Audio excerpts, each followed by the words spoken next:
दोस्तों, इस दुनिया में कौन व्यक्ति बड़ा है, कौन आदमी छोटा है, यह उसके पद, पोस्ट और पैसे से नहीं बल्कि व्यवहार से आंका जाता है। आज की हमारी सच्ची घटना कहानी में दरअसल एक डिस्ट्रिक्ट एंड सेशन जज जो कि व्यवहार में इतने ज्यादा शालीन और विनम्र हैं, इतने सिंपल साधारण कपड़े पहनते हैं कि कोई भी व्यक्ति यदि उनसे पहली दफा मुलाकात करे तो शायद ही यह अनुमान लगा पाए कि यह व्यक्ति डिस्ट्रिक्ट एंड सेशन जज होगा। बहरहाल दोस्तों, उसी डिस्ट्रिक्ट एंड सेशन जज का बीच रास्ते में रोककर पुलिस कर्मचारियों ने चालान काट दिया।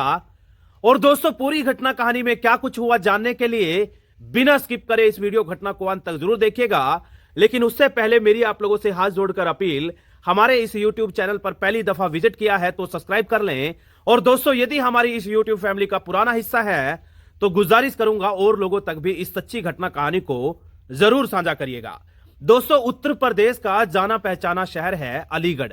उसी अलीगढ़ जिले में बतौर डिस्ट्रिक्ट एंड सेशन जज बीते 5 साल से तैनात हैं रविंदर पाल। दोस्तों, रविंदर पाल व्यवहार में इतने ज्यादा विनम्र और शालीन हैं कि ना केवल आस पड़ोस बल्कि दूर दराज के इलाके में भी उनकी विनम्रता के चर्चे आम बात है। दोस्तों, वो इतने ज्यादा विनम्र हैं, इतने ज्यादा शालीन हैं, इतने सिंपल साधारण कपड़े पहनते हैं और इतने साधारण प्रवृत्ति के हैं कि कोई भी व्यक्ति पहली दफा उनसे मिले तो अनुमान लगाना मुश्किल ही नहीं, असंभव हो जाएगा कि साधारण सा दिखने वाला यह व्यक्ति डिस्ट्रिक्ट सेशन जज होगा। बहरहाल दोस्तों, रोजमर्रा की तरह सुबह अपने कोर्ट में जाना, तमाम कोर्ट में सुनवाई करना, तमाम मुजरिमों को सलाखों के पीछे डालना और शाम को फिर अपने घर लौटना, यही उनका रोजमर्रा का काम हुआ करता था। एक दिन दोस्तों, उनकी रिश्तेदारी से एक शादी का इनविटेशन आया और दोस्तों, पारिवारिक लोगों की माने तो उस इनविटेशन पर जाना बहुत ज्यादा जरूरी था।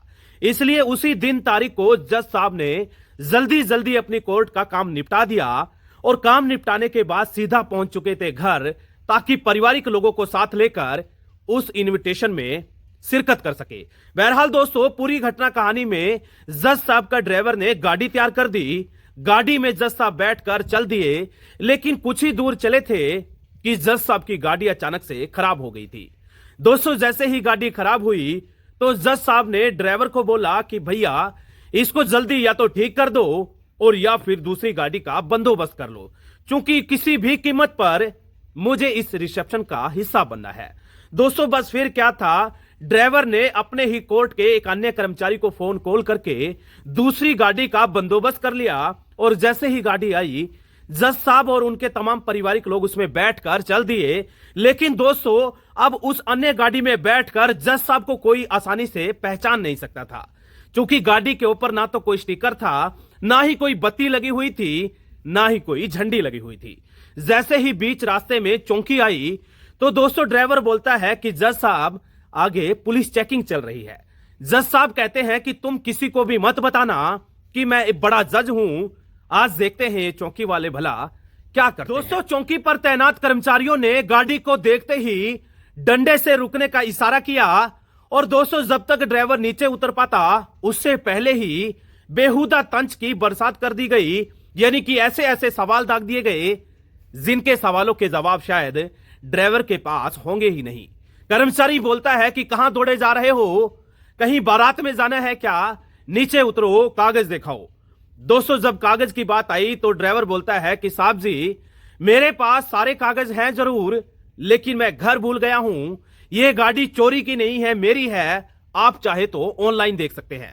जब इस तरीके की बातें हुई तो वहां पर तैनात एक सब इंस्पेक्टर बोलता है कि ज्यादा कानून मत बताओ, हमें पता है कि ड्यूटी कैसे करनी है। ज्यादा चालाक बनोगे कि 2 मिनट में मुकदमा बना दूंगा, पूरी गाड़ी को देखते ही देखते बॉन्ड कर दूंगा और जिंदगी भर हमें और इस घटना कहानी को याद रखोगे। पुलिस कर्मचारी कहते हैं कि चलिए मान लीजिए आप लोगों के पास कोई भी डॉक्यूमेंट उपलब्ध नहीं है, लेकिन आपको 5,000 रुपए बतौर रिश्वत देने पड़ेंगे। बिना 5,000 रुपए दिए आप यहां से नहीं जा सकते। जज साहब कहते हैं कि भाई साहब, 5,000 रुपए किस बात के, और आप लोगों को इस तरीके से रिश्वत मांगने का अधिकार भला किसने दिया? आप लोगों को क्या अधिकार है इस तरीके से हमसे पैसे मांगने का? जब इस तरीके की बातें जज साहब करने लगे तो दोस्तों, वहां पर सुरक्षा में तैनात कर्मचारी कहते हैं कि ज्यादा कानून मत पढ़ाओ, हमें पता है ड्यूटी कैसे करनी है। दोस्तों इस तरीके की बातें करने लगे तो जज साहब कहते हैं कि तुम ये तमाम तरीके के चालान काट कर कहां पेश करोगे। वो पुलिस का अधिकारी कहता है कि इसे कोर्ट में ले जाना पड़ेगा और कोर्ट में ले जाकर तुम्हारे समय की बर्बादी तो होगी ही होगी, ढेर सारा पैसा बर्बाद भी करना पड़ेगा। इसलिए अच्छा होगा आप सिर्फ 5,000 रुपए दे दो और पूरे लफड़े से बच जाओगे। जज साहब कहते हैं कि ये जो तुम्हारा पूरा मामला है यदि कोर्ट में चला जाए तो वहां पर सुनवाई के लिए कोई और नहीं बल्कि मैं ही मौजूद रहूंगा, मैं ही पूरे मामले का निपटारा करूंगा। यदि सजा बनेगी या जुर्माना बनेगा उसका फरमान भी मैं ही दूंगा। दोस्तों जब इस तरीके की बातें जज साहब करते हैं तो वहां पर तैनात तमाम कर्मचारी अधिकारी सोचने समझने पर मजबूर थे कि इस तरीके की कानून प्रस्त बातें सिंपल साधारण सी वेशभूषा पहने व्यक्ति भला कैसे कर सकता है। दोस्तों तब तक जज साहब ने अपना परिचय नहीं दिया था। जज साहब कहते हैं कि मैं इस जिले का डिस्ट्रिक्ट एंड सेशन जज हूं और मैं चाहूं तो तुम्हें मौके पर ही सस्पेंड कर सकता हूं, तुम्हें इतनी बड़ी सजा दे सकता हूं जिसका तुम कभी भी अनुमान नहीं लगा सकते।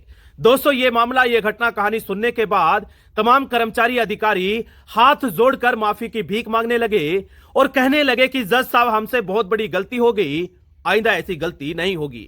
जज साहब कहते हैं कि जब मेरे साथ यानी कि पढ़े लिखे और एक जज साहब के साथ आप इस तरीके का सलूक कर रहे हैं तो गरीब मजदूर लोगों से आप लोग क्या व्यवहार करते होंगे।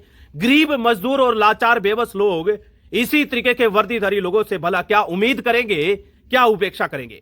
दोस्तों ये घटना कहानी सोशल मीडिया पर खूब ज्यादा वायरल हो रही है।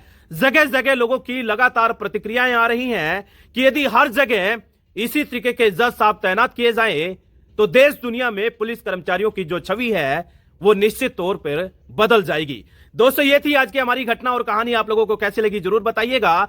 लेकिन आप लोगों से अपील, अलर्ट रहिएगा, सतर्क रहिएगा, क्योंकि अलर्ट और सतर्क रहने में ही आप लोगों की भलाई है, अलर्ट और सचेत रहने में ही आप लोगों का बचाव है।